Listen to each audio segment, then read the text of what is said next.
Iran ഇത് ഈ ആയുധങ്ങളൊക്കെ ഒരുക്കുന്നത് ഇസ്രായേലിനെ നേരിടാനല്ല. ഇറാന് ഇസ്രായേലിനോടുള്ളതിനേക്കാൾ അധികം വിരോധം അതൊരു ഷിയ രാഷ്ട്രമാണ്. ഷിയ സുന്നി എന്ന് പറയുന്നത് ചരിത്രത്തിൽ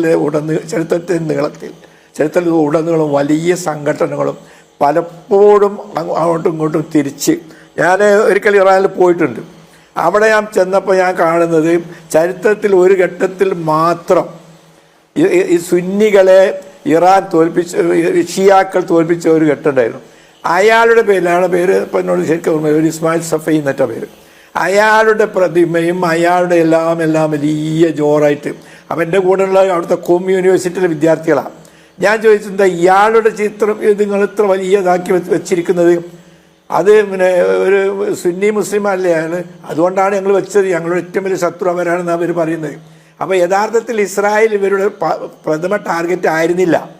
എന്തോ ചരിത്രപരമായ ഏതോ കരുനീക്കങ്ങളിൽ പെട്ടിപ്പോൾ സംഭവിച്ചു എന്നല്ലാതെ പ്രഥമ ലക്ഷ്യം അവർ സൗദി അറേബ്യ മുതലായ രാജ്യങ്ങളാണ്. അതായത് മുസ്ലിങ്ങൾ ഈ സൗദി അറേബ്യയെ, അതായത് സുന്നികളുടെ നേതൃത്വം, സുന്നി എന്ന് പറഞ്ഞാൽ കേരളത്തിൽ സുന്നി അല്ല കേട്ടോ, ഷിയ വിരുദ്ധ സുന്നി, അവരുടെ ആ മേധാവിത്വം നശിപ്പിച്ചിട്ട് അതുകൂടി സൗദി അറേബ്യ അടക്കം പിടിച്ചെടുത്ത് അതിൻ്റെ ഈ ഹോളി സിറ്റീസ്, അത് ഹറമൈൻ ഷെരീഫൈൻ, കഅബ, മക്ക, മദീന മുതലായ രാജ്യങ്ങൾ തങ്ങളുടെ വരുതിയിൽ കൊണ്ടുവരണം എന്നതാണ് അവരുടെ യഥാർത്ഥ ലക്ഷ്യം. ആ ലക്ഷ്യം മുൻനിർത്തിക്കൊണ്ടാണ് അവർ നീങ്ങുന്നത്.